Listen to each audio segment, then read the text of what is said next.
Sir, welcome, sir. Hello, Ravi Gupta ji, कैसे हैं आप? How are you? I'm good, sir, and thanks for joining us, sir.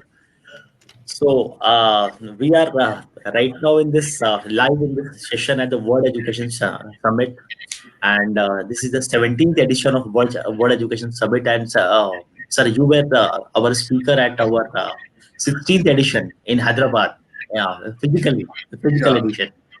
So this is in the COVID era, we thought about having this virtually. So we are honored to have the Principal Secretary of Labor and Skills of Government of Gujarat with us, and Vipul Mitra sir has been the Secretary in Tourism Department, and the famous Gujarat Tourism campaign was conceived and executed by him, and he was also earlier the principal secretary in the transport department. So he had a varied amount of background, and I think that experience will be highly useful in the skill sector. So may I request Shri Vipul Mitra ji, who is the principal secretary labor and skills government of Gujarat, to deliver a keynote address at the World Education Summit 17th edition virtually about skill development initiatives in the state of Gujarat and his vision for skill development. So, thank you very much. I would like to know who are the participants who are sir, connected and we watching. have more than 10,000 participants actually registered from India mainly, but all over the globe also. And World Education Summit is right now into two parts. This is the higher education and skill part. Like we are holding for 5 days, and we will have the school edition happening in December. So mostly the people who are here audience is the higher education community and also the skill development community from the like partners of NSDC are here in a big. Yes. Okay, fine, good, okay. Thank you very much, and I'm glad to be here amongst all of you. Just at the outset, a little correction. My designation is actually Additional Chief Secretary, Labor and Employment Department, Government of Gujarat. So my compliments to ELETs that they are evolving with times and requirements of the COVID times presently, and they are managing to stay connected with all of you. And this brand of World Education Summit is being carried forward. It is a big achievement, I would say, in difficult times, and requires a lot of effort on the part of his team, and all of them have been working hard to be able to connect all of you. In the perspective of the present scenario, I in fact just came back from meeting on COVID management, a state apex committee, and in which we were discussing preparedness for vaccination, how to take up that work, which is a huge and massive challenge for all governments all over the world, considering the numbers and considering the cold chain requirements, which are massive, considering the data, number of people, and the repeated nature of the vaccine. So, as a result of this, the present modern times, all focus of all systems, whether government, semi-government, or private, are on correcting the scenario. And still, as we know, as we understand, this is going to take some time, and we are in a long haul so far as the scenario is concerned. By the time it normalizes and ends, we will have a situation where people will get used to a different way of living. So, large number of businesses will stand affected in a long-term perspective. For example, people, I would at least like to say about me, my family members, some of us who have been earlier going to cinema halls and restaurants, We have modified our tastes to OTT streaming facilities such as and Netflix and things like Swiggy, things like Amazon for ordering things, avoiding going to the markets, avoiding traveling. For example, holding this particular conference itself, this would have required much more different level of logistics earlier, but we are getting connected through the technology. And this is going to stay like this because over a long period of time, whatever people do becomes a habit. For example, a lot of my friends who used to earlier go to, for their health reasons, go for checkups once in a while, are now going for telemedicine. A lot of doctors who were insisting on physical examination of patients are now able to examine them online, talk to them. They are asking the patients to check their own temperature, to check their own pulse, describe their own symptoms, and they're prescribing medication on through the screen like this we are talking right now. During the past 6 months, for example, in government, we have tackled very massive challenges through the online mode, through video conferencing, and through various technological platforms such as WhatsApp, FaceTime, Zoom, etc. So as a result of this forced usage of technology, a lot of people who were not earlier so savvy with technology or not so comfortable are starting getting used to it. A lot of board of director meetings are happening like this online, a lot of cabinet meetings, cabinet subcommittee meetings, apex body meetings, a lot of review meetings, whether at the national or international levels or whether at the district or even the taluka or the panchayat level, even village level are now happening in this manner. So this will be a very big turning point in the history of mankind, I would say. And this will be a quantum shift from the way we used to live earlier to the way we are going to live presently and in future in the years to come. Because even when things normalize, which is going to take some time, quite some time, more than what we think it will, because uh, the vaccines are going to be repetitive, they have to be repeated over a period of time, and we still don't know what is the impact of the vaccination, how long the impact will last. The WHO just made a presentation to Cabinet's Apex Committee. I was there in that meeting, and we were all told that despite all the positive news about vaccine, people have to live with caution for several months and maybe few years to come. So when this is going to happen, what is the impact on society and what is the impact on the young generation? And that is what throws the challenges of education, employment, and vocational education, and the kinds of jobs which are going to be increased and the kind of jobs which are going to be eliminated or reduced. We have also hired in government of Gujarat several consultants to help us understand the impact of the scenario. So as we meet today, I would like to emphasize that the new age technology based on internet and connecting people more through the internet rather than physical connections is going to be the futuristic job scenario. People who are going to colleges, for example, in my ITIs in Gujarat, I have about 400 ITIs and about 2 lakh young people are taking various courses, 1 and 2 years skill-based courses in our ITIs in Gujarat. So when the classes were not reopening, we waited for some time and then we started online classes through mobile apps. We utilized our 7,000 to 8,000 instructors or teachers and asked them to create lectures online and go for that.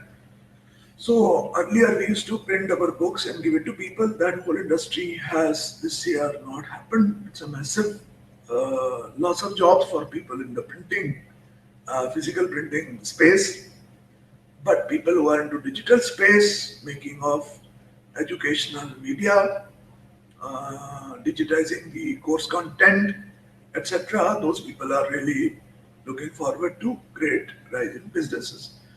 So people have to now think in terms of shifting the focus in the kind of business in which people are working.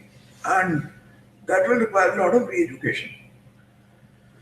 So one of the challenges is that how to motivate the young people in the present context to move away from the so-called white-collar jobs to the jobs in which people have to work with hands, because everybody cannot become somebody who sits on the chair and manages things. Everybody cannot be a manager. In Gujarat, for example,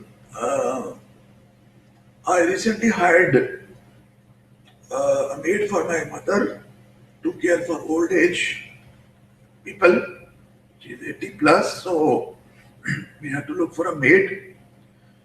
And you will be surprised, the kind of salary which we have to pay is close to 25,000 rupees a month for a trained old age caregiver. How does that compare with salary of a fresh engineer? You'll be surprised. It is more than that. Normal average MBA working in a call center gets half of that amount, maybe 15,000 rupees.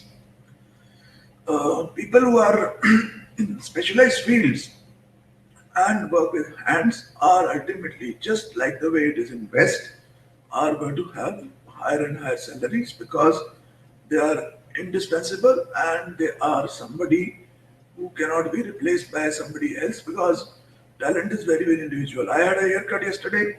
My barber has increased the rates because he comes home now. I can't go to a barber shop. And I asked him, I was talking to him as to how the COVID has affected his business. And he was very happy. He said, my owner, the person who owns the beauty salon, the hair cutting salon, is suffering losses because he's paying all the rent. But my income has increased 1.5 times because I visit people's homes, I get more money and I don't share. I've left my job. I go from place to place and I have registered myself on Urban Clap, Urban Company now they call it, and which is again a technological platform. And my income has increased. So what the present scenario is going to do is that the middleman's earnings are going to get affected, but people who are working at the grassroots level and who have talent and who are in a way, handymen, people who work with hands, is going to increase. The good carpenter, the good driver, a good security guard. These people you don't get easily these days. You don't get a good cook these days. Cook salary is 15,000 rupees, while a diploma engineer will get probably lesser than that. Civil engineering diploma is available at lesser amount. A data entry operator you get in 10,000 rupees, although it may be lower than the minimum wages. So people still want to become data entry operators instead of a driver, which is absolutely something, a thing about mindset which needs to be changed, for which governments have to work towards it. Society at large and families have to see that if my son tomorrow becomes a skilled driver or a skilled carpenter, he is going to earn much more money all the time, rather than if my son becomes a data entry operator with very limited skill set. If you become a data entry operator, then you might as well become programmer, or you might as well become somebody more specialized in that field, and there's a huge competition because everybody just wants to be something which looks good. So from this entire concept of good-looking, so-called good-looking white-collar jobs, people have to move, and this is inevitable. This is going to happen in its own way. It may take some time, but if the governments and society start an information campaign on this to sensitize the youngsters in colleges, in schools, that what do you want to do after your 12th. You don't have to just do BA or BCom just for the heck of it. You may want to become a filmmaker, you may want to become somebody else. You don't have to do BCom, you don't have to do BA simply because you need a graduation degree. Why should you need graduation degree if you really don't want to get into something relevant to that? So this is what is a subject matter of discussion in the government. So rather than having an emphasis on degree-based education system where society places a lot of premium on the quality of on the degree, on the just the name of the degree, and society needs to put more emphasis on the skill which is required, which can be put to use. The faster that happens, the more wealth creation, overall society, and overall development of the country will happen. I recall that I had gone to Harvard University for a government course 2 years back as part of our Indian Administrative Service training programs, and we were taken to the MIT Medical College there, institute there, and there was a section of where they were teaching surgery, particularly surgery of heart surgery, open heart surgery, basically. And we went to the lab. It was a 3D kind of virtual lab where people were doing virtual surgeries on hologram models. So a student will sit and entire hologram of a heart comes in front of him in the air, suspended in air, and he would do surgery and he would get a score of the surgery. And the professor there who was taking us around, he showed us, he said that the medical students are not taught big, thick books or too much theory about it. They are told how the heart surgery is actually done.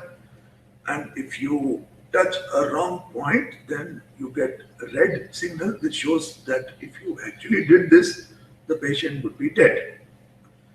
So instead of asking for bodies to from medical colleges for actual dissection, etc., they are now into hologram-based training program to train people how to do heart surgeries.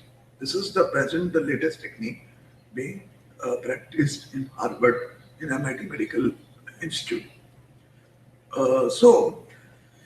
And we are teaching our doctors such big, thick books that it becomes very, very scary for a youngster if he starts to think that I want to become a surgeon tomorrow. He has to go through the whole rigmarole of learning a lot of unnecessary things which may not come really to his rescue when he becomes a surgeon in that particular field. Same thing applies to a lot of other fields in our systems. The way that the education content is taught is also something which we need to reorient. Right now we are book-based, reading-based, content-driven system, syllabus, books, entire pedagogy. Our people, our trainers, our teachers, all old school people, they need to be retrained. A small kid can operate a Baiju app or from the Khan Academy something, much better than maybe his professor because his professor has not been trained. So in Gujarat now, recently we have come up with the first Indian Institute of Skill. We are coming up with like the Indian Institute of Management. We would have an Indian Institute of Skill in Gujarat, which is not being run by government, thankfully. It will be run by Tata Trust, and the land will be donated by government. Everything else is being done by the Tatas. So Tatas are going to get the best of the faculty from Singapore and from Germany into skill management from Frankfurt. Right now they are into hunting for the best faculty. They will build an institute with latest gadgets and equipment, and they will be training people into the futuristic trades instead of training just carpenters and plumbers. They are going to train the futuristic into futuristic trades such as 3D printing, such as drone operators, such as VR, virtual reality operators, creators, repairers, drone repairers, things like that. Augmented reality people, people into robotics, not the engineers, but people who are working at the grassroots level. People in electronic vehicles, because that is the future, into green energy. So this is the future towards which we need to train our youth, and to attract the best youth from good families, good middle class and middle class families, to come in to adopt these trades. We need to have a system whereby the stigma attached to the hand-based work is reduced. We are aware that must have, we must have all heard that what Mahatma Gandhi said, that the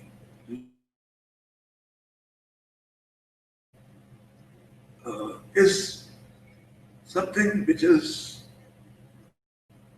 akin to or equal to praying to God. And to instill a sense of dignity of labor, he used to clean his own toilets, and he used to encourage people to clean their own toilets. So this whole system of Indian society, whereby some professions are earmarked as dirty professions, some professions are high profession, some professions are low profession. In other words, the hierarchy in professions has to go. Can you hear me, Raviji? I can hear you. I know. Are you able to hear me? Yes, yes. I am like audible, sir. Like I am able to listen to you, sir. Okay. Okay. So Sir, what I was saying was, can you hear I me just clearly? yes, yes. I just wanted to say that if you can also like highlight some of the new. I can't hear you. Oh, you can't hear me. Okay. Sorry. Am I audible, sir? आवाज आ रही है? No. Okay. Your voice is breaking. Your voice is breaking. Okay. Your voice is breaking. I can hear. Can you hear me?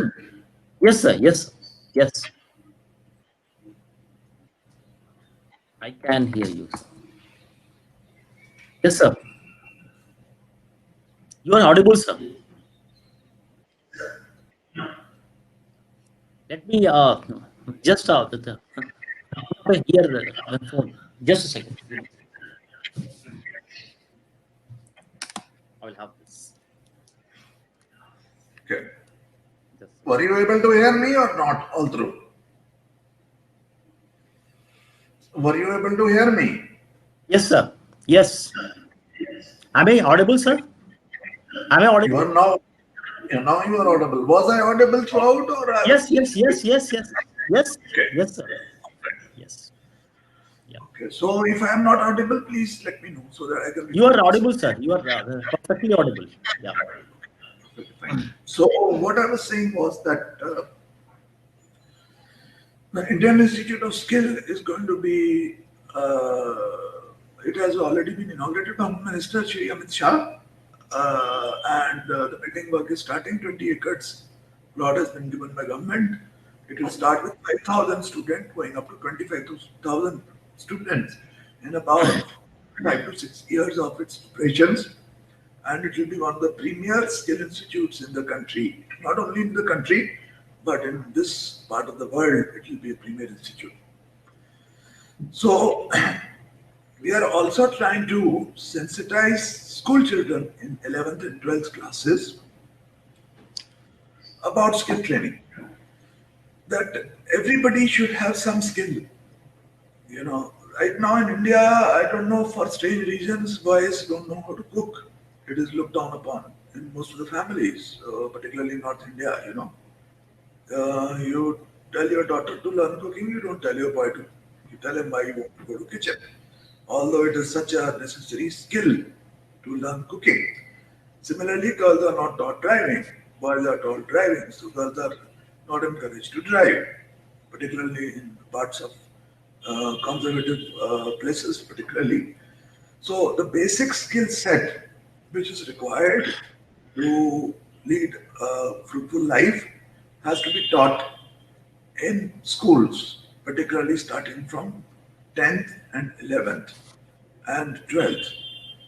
So by the time you are in 12th, you make up your mind that, look here, I've done my 12th, it's fine.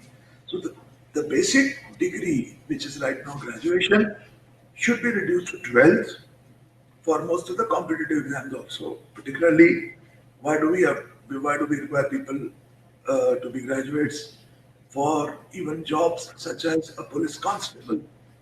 I believe in many state governments, it is a requirement.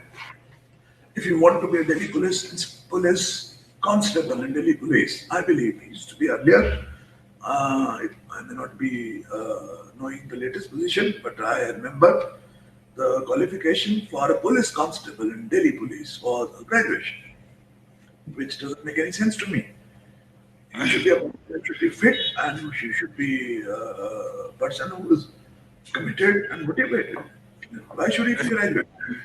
So that is the problem, and that's for a constable. So the requirement of graduation, particularly, there has to be a rethinking for various kinds of jobs across the board, and it should be reduced to 12th. So 12th is your basic. You do your 12th, where you basically are taught everything, whether it is necessary or unnecessary. You know, you are taught Akbar also, and you are taught also industrial civilization also, and all kinds of things which basically may not be, unless you are interested in that field, may not be of any much use later on. You are taught all kinds of subjects. People are taught, trigonometry. I don't know why everybody is taught that when you are taking maths, etc. So the basics should be taught till 10th, 11th and 12th. They should be given some taste of vocational education, and after that, like Germany, for example, 55% of pass outs after 12th go into skill education, vocational stream, and only 45% get into education. Only those who want to become actually somebody like an engineer or a doctor or a professor or a lawyer, only those people get into education. Rest of them, 55% people, go into skill stream, and that is what actually matches with the needs of an economy, because economy requires people who work at the cutting edge. Economy, if everybody becomes a manager or a sahab, then who will run the show? So in a large population like ours, we still can't find good people to work with their hands, which is so strange. I mean, we don't get good old age caregivers, we don't get good maids, we don't get good drivers.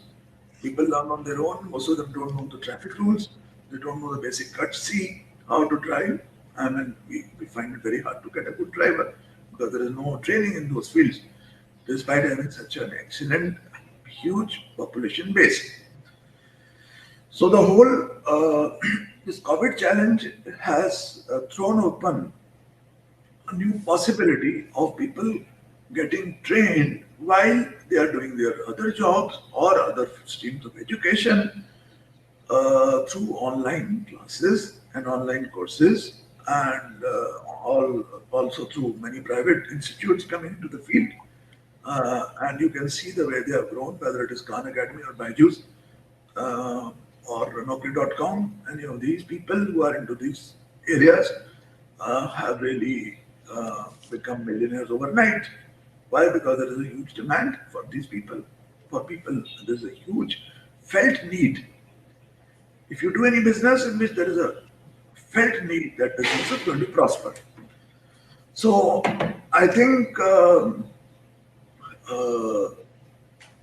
to just summarize what I'm saying uh, is that in the World Education Summit, if you discuss these points further and see how we go from uh, destigmatizing a vocational job field of any kind, uh, and that is possible when we give respectability to professions, when we give gloves and machinery to our municipal sweepers, airport sweepers, make them look respectable, which is slowly happening now.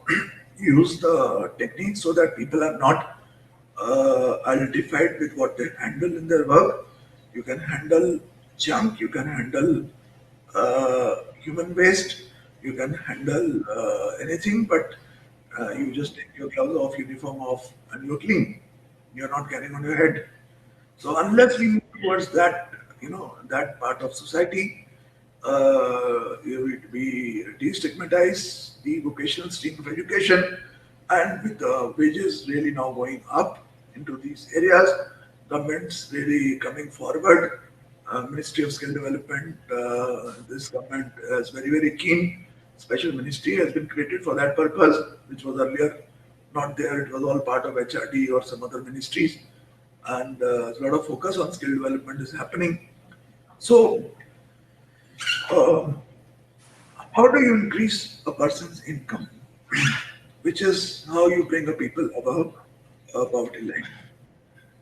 Either you give him an asset, such as a buffalo, which gives milk, which gives money, or you give skill, which gives an additional income opportunity to large number of people. So rural-based skill systems also, we are in Gujarat, we are doing it. I will take 5-7 more minutes because I think it's already 1:30. And if it is okay, I can continue for 5 minutes more. Yes, Uh, yes. so in Gujarat, we have what is known as Kaushal Vikas Kendras. So in many talukas, we have these centers, and whereby people go, and housewives can go in the evening and learn something which they don't know. Agro food processing, food preservation, derivatives of milk, and a lot of other such professions are coming into being. And women are making so much more money. Tourism is another field in which a lot of people at Statue of Unity, at Ran of Kutch, and many of these places where I was also actually in my tourism days. Many of these economies I've seen them getting transformed totally overnight, literally overnight. In 6 months, people have become rich just by selling, what is known as koya or derivative of milk to the tourists, because suddenly tourists increased by paying tourist guides, by keeping people in their homes, renovating one room and toilet and charging 1,000 rupees a night. Even foreigners, Germans and French people are going to Ran of Kutch and buying their handicrafts. So overnight, the economy has improved.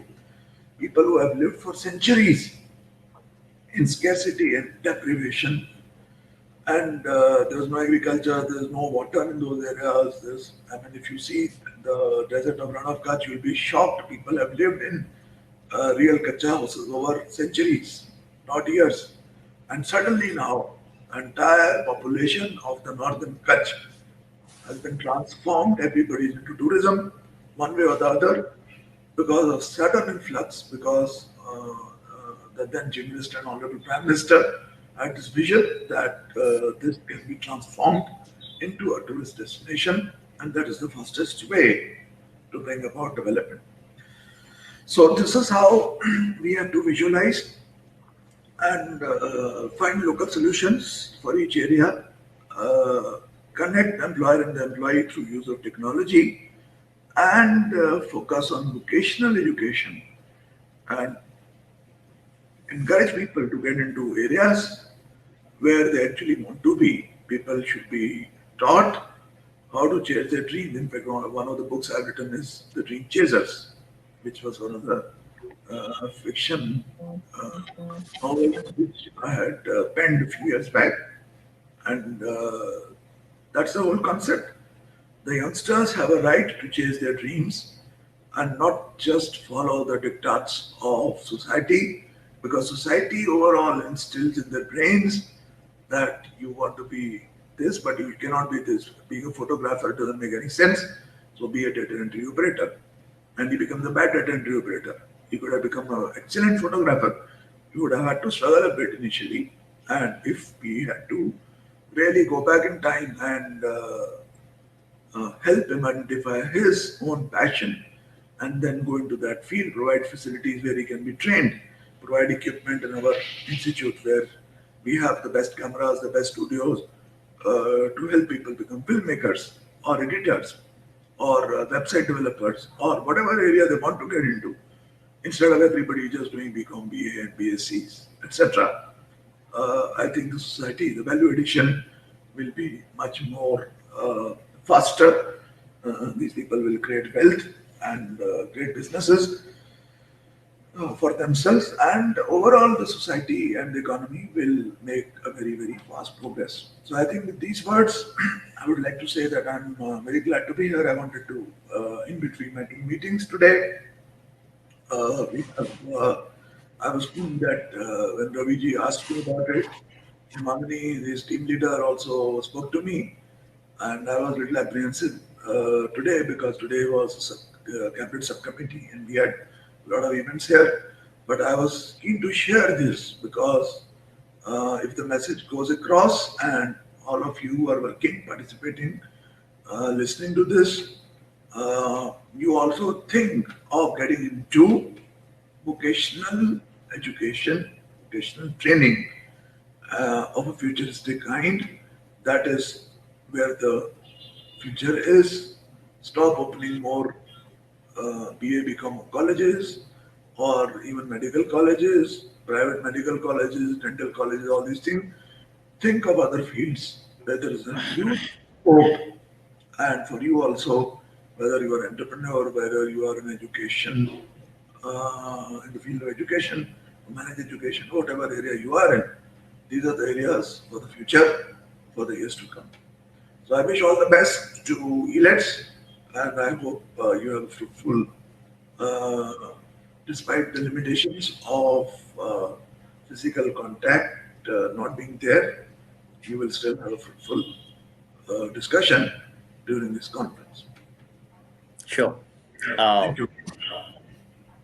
Thank you, sir, for highlighting the importance of the skill sector in the whole economy, and especially you have highlighted that how can skill sectors can actually fill in the part of employment, and they're actually providing good employment if people are skilled enough. And I would also like to thank you that we had in your collaboration organized a Gujarat Skill Summit where the Honorable Skill Minister of Gujarat was there, and we had a detailed discussion about the initiatives of Gujarat government in the skill sector. So I think this World Education Summit is enriched by your kind of presence here, and the highlighting the role of the skill education in the overall context of education, and you also highlighted that introducing skills in the school sector, like after the 10th, which is a very, very important part again. So with this, we will thank you again, and thanks for being here, and we look forward to your continued association with us, and your support in our future conferences, and we look forward to collaborating with you on the skill sector. So with this, thank you, and namaskar to you, sir. Thank you so much. Thank you. So we will